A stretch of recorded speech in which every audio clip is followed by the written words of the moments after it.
Hi everyone, welcome back. Today I've wanted to cover a couple of topics. The first one being taking the projects that we created last week and breaking them down into tasks. However, there are some times that there are projects that are better supported by habits, and I wanted to talk a little bit about when to use a task versus when to use a habit.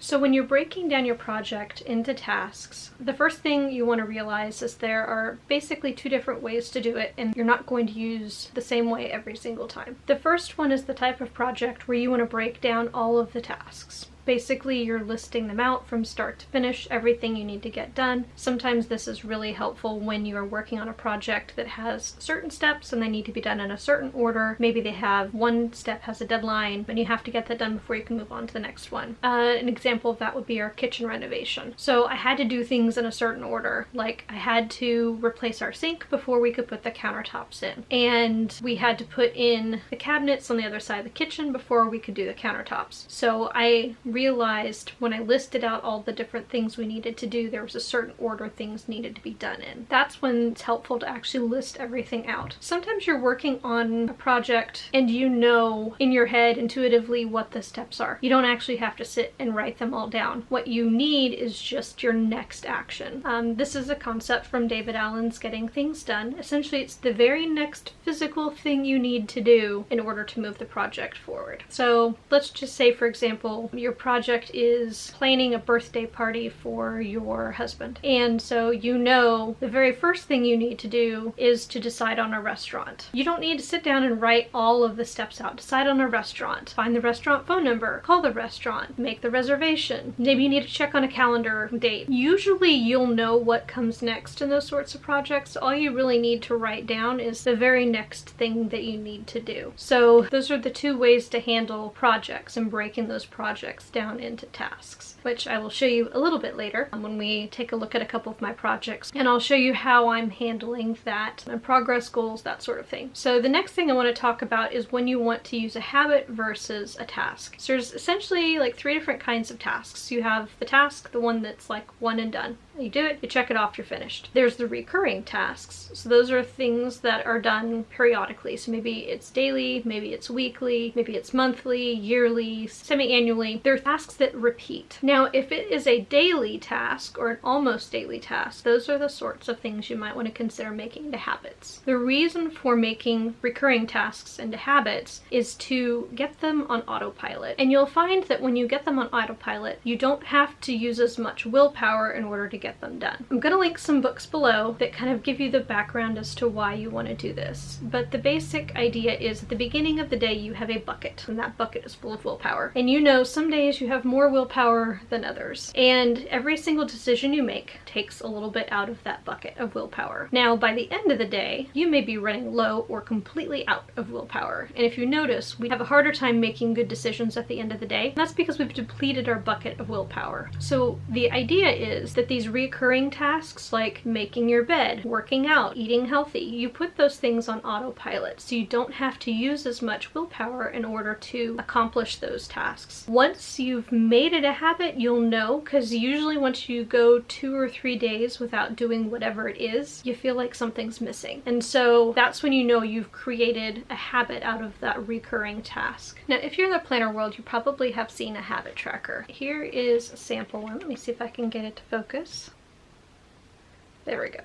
So you have a space for the habit you're trying to do, and then you have the days across the top. Sometimes it's a week at a time, this one's actually a month at a time, and then there's boxes for you to check that off. So when you're trying to establish a habit, a lot of times you want to use a habit tracker like that in order to see how often you're completing a task. My recommendation is if you are completing a recurring task every single weekday or every single day of the week, so maybe you skip Saturday, Sunday, maybe you don't. Those are the types of things you want to make into a habit, because that will be easier as you go along to get those things accomplished without dipping into your bucket of willpower every single day. And you'll remember I said with a habit, if you go 2 or 3 days without doing it, then you feel like something's missing. That's why you don't want to go more than like 2 or 3 days at the end of the week. It's a lot harder to create a habit for something that is, say, like Tuesday, Thursday, Saturday, or Monday, Wednesday, Friday, because you don't have that repetition that makes it into a habit. So you'll notice it's a lot harder if you're skipping every other day to make something into a habit for yourself. So if you are trying to establish a habit, let's say exercising, it's probably a better idea to work out Monday through Friday. And even if you're not doing at the same level, like you're not doing the same difficulty of workout every single day, you're doing something as a placeholder for that time. Then if you want to back off and do Monday, Wednesday, Friday after you've had the habit established, it will be a little bit easier to hold on to that habit. So all of this being said, the one thing I am still working on is how to track projects. I'll show you a little bit about how I've broken down goals and how I'm tracking goals, and I may do something similar for projects, but that is one thing I am still working on personally as far as tracking those things in my planner. The Momentum Planner helps, but it doesn't have a specific like project tracking page to keep track of where I am on a specific project. So that may be an insert that I create myself. I have not decided yet, but I'll show you kind of where I am right now. So one final thought before I go and show you is just to recap. When you're breaking down your projects into tasks, you're either going to have a single one-off task. Basically, you check it off, it's done. You're going to have a recurring task. So those are things that are maybe weekly, monthly, quarterly, and doing those over and over again helps support you to get to that project and or goal. And then you'll have habits. Those are generally something that's every weekday or every single day, and you'll want to put those on autopilot so that you have your bucket of willpower left at the end of the day, so you have willpower to do things like eat healthy. Maybe you have only time to work out at the end of the day, so that would leave you with willpower to do that. Willpower not to just sit and snack while watching TV. So you'll definitely want to make sure you put those habits, put those recurring tasks into habits as much as possible. Now the other thing to keep in mind is you can potentially have a project that has both tasks and habits to support it. So maybe you are trying to improve your health and you want to get to a set goal weight by the end of the year. So you may have a habit of working out, say 6 times a week, and so many calories every single day, and maybe you're allowing yourself cheat meals, you're tracking that. Maybe you have a goal for drinking a certain amount of water. Now those are habits that you're establishing because you're doing those almost every day or every day. Now you may have tasks that are interspersed with that as well. So maybe once you've lost a certain amount of weight, you need to go in and recalculate the number of calories you should be eating. Maybe part of your journey to health includes visit to the doctor and having your blood tested. So those are one-off tasks that are a part of that, so you can have a combination of the two inside of a project. You'll just want to identify which ones are tasks and which ones are habits. So same thing with your house. Maybe your goal is to be able to clean your house no more than an hour a week. So you'll have habits, picking up at the end of every single day, doing dishes every single day, but you'll also have one-off tasks. So maybe you have a surface that has a lot of stuff on it, so you'll want to declutter that. So again, once that's done, you check it off, because then you have a habit to support it, to maintain what you've already checked off. So keep in mind, you'll have both sometimes to accomplish a project. But let me turn the camera around and show you what I've done so far as taking my goals to projects, which we talked about a little bit last week, and then how I've broken down some of the other ones that I didn't talk about the last time. Okay, so just as a reminder of the journey we've been on thus far, this is the list of goals that I had from a couple videos ago. And again, I'll link all these videos down below just so you can watch them if you haven't already. So these were the goals that I brainstormed, and then these are the goals broken down into projects. Some of them are not as broken down. I think this is the one that was broken down the most. We had the 3 different sections, things that needed to be worked on underneath each. It's not super fleshed out. Again, this was just a brainstorming. And then a few other tasks that I had. So this is where we left off the last video. And again, I will link that down below so you can take a look at it. So what I've done is I went and wrote this in my Everyday Carry Planner. So I have a list of all the goals. And I had mentioned that I had limited myself to 5 because that was what was available on the annual goal page from the Momentum Planner. Just a refresher, that's this page here. So you'll see there's only 5 spots. Now, when I used the power sheets, it allowed you up to 10. I went ahead and pulled a couple of the other goals in. So as I worked on those 5, I had others to follow up with, or maybe I would decide to work on additional ones at the same time.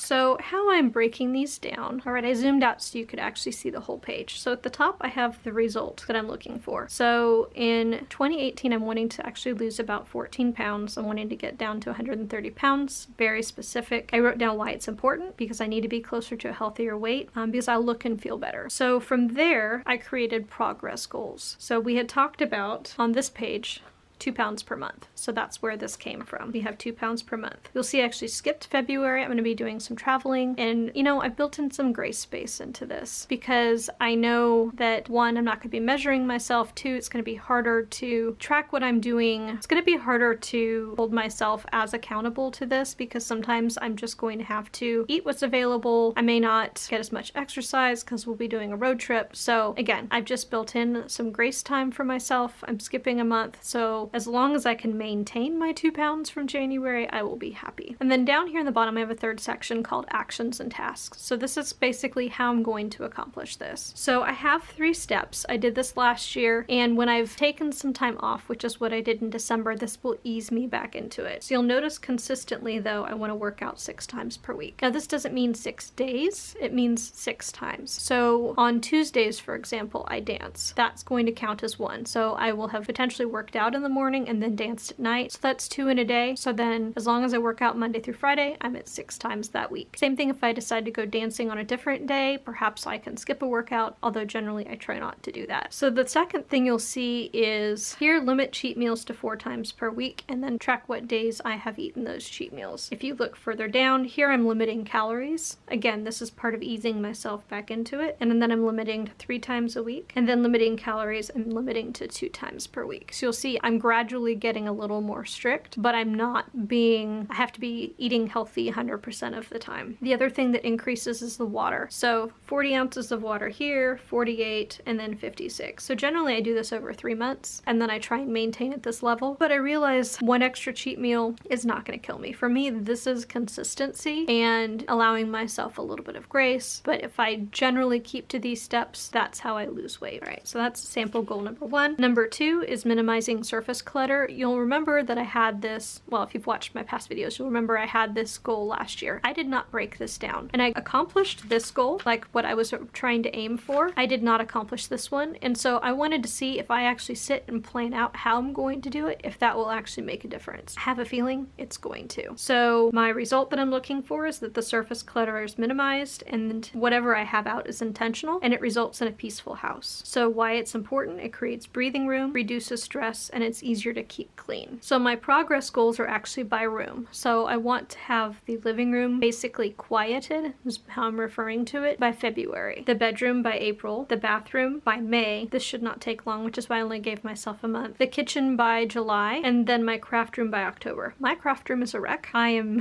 full disclosure, it is bad. And so that's why I gave myself such a larger amount of time. I do want to try and have everything quieted in time for the holidays so that as I add decorations, it's more intentional and it's not adding to the chaos. Under actions and tasks, I have create habits to keep areas picked up. Even if I'm still working on picking things up, I can create the habits to support keeping it that way. And then I want to use zones to pick areas to declutter. So I do use the Fly Lady zones, which I actually do have them here. I'll just flip through them really quick. So zone 1 is entrance, front porch, and dining room. Zone 2 is kitchen, pantry. Zone 3 is extra bedroom, craft room, office. Zone 4 is the master bathroom, bath, and closet.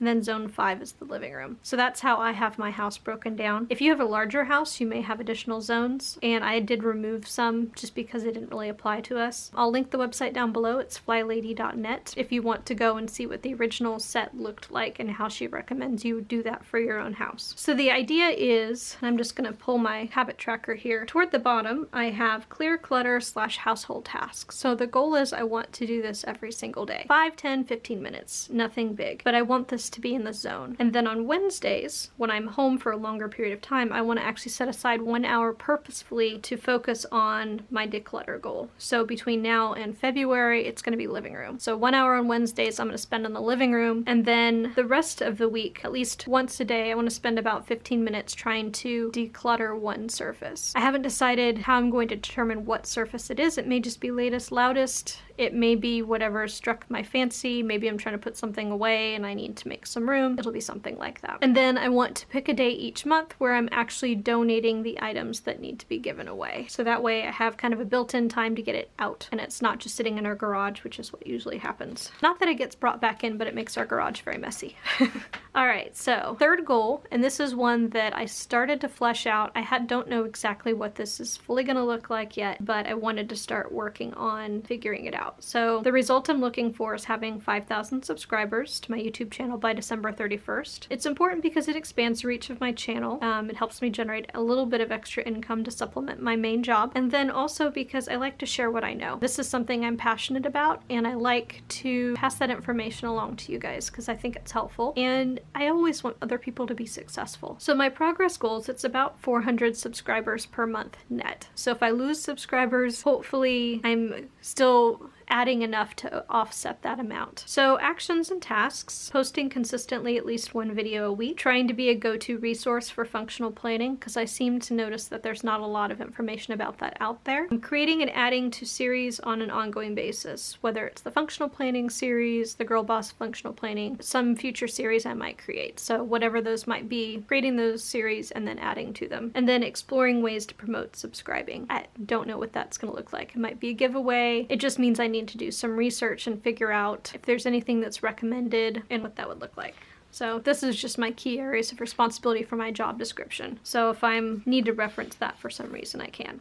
So I'm actually not changing my vision board. If you've looked at one of my previous videos, you've seen this before. So these are things I want to focus on. 2 pounds per month, that references the weight loss. 8 hours a night references how much sleep I want to get. I notice when I don't sleep, I don't have the willpower that I need to. That's one of the ways I fill my willpower bucket, is by making sure I get enough sleep each night. It may not be exactly 8 hours, but if I'm at 7.5, I'm good. Other things is letting food be my medicine. So making sure that I'm eating healthy, spending quiet time. I mentioned previously I'm doing liturgical Bible study this year, so I want to definitely make this a priority. Slowing down, being out in nature, spending time with God, taking pictures, because this is one way that one of the creative ways I fill my bucket. Same thing with sewing. I do want to get back into that. Same thing with reading. And then because eating is a big part of weight loss and being healthy, that's why I have almost an entire page dedicated to this. So remembering of eating to nourish my body. It doesn't mean I can't have cheat meals, because sometimes that nourishes your soul. Sometimes it's a part of being social, but it's remembering that it's not about stress eating or making myself feel better by eating, but it's about nourishing myself. Remembering that every single meal I want to hit protein, fat, fiber, and greens. Those are important. Drinking enough water. I obviously have pictures of things that are healthy that you should be eating, and then remembering that it all comes from within me and that I need to do it for myself, not for anybody else. So that's the kind of the story behind my vision board and why each of these things are here. So just a quick note about where I keep my habit tracker. After my monthly calendar, immediately after, I keep my habit tracker here. As you can see, I haven't been super good about filling it out. There's been days when I have done stuff, but I've just tried to pick up and fill in where I can. Now this was a insert that I created myself. Annie Plans Printables has one very similar. Hers, I think, actually has the whole weekend shaded off. I just went through with a highlighter and highlighted the weekends because I didn't want to go in and add in the days of the week. That means I can just print these off and they're good for infinity. But you can see these are all of the habits that I'm trying to create, and most of these are things I'm going to be doing every single day. I think I mentioned in a previous video these top 2 are ones that I do morning and evening, which is why I divided the box in half so I can track that I've done it both times. The rest of these it's just once a day, so it's just a taller box. So that's where I keep the habit tracker, and again I have this Filofax ruler. It sticks out the bottom so I can easily flip to it when I want to get there. So hopefully that's helpful and helps you understand a little bit about breaking your goals into projects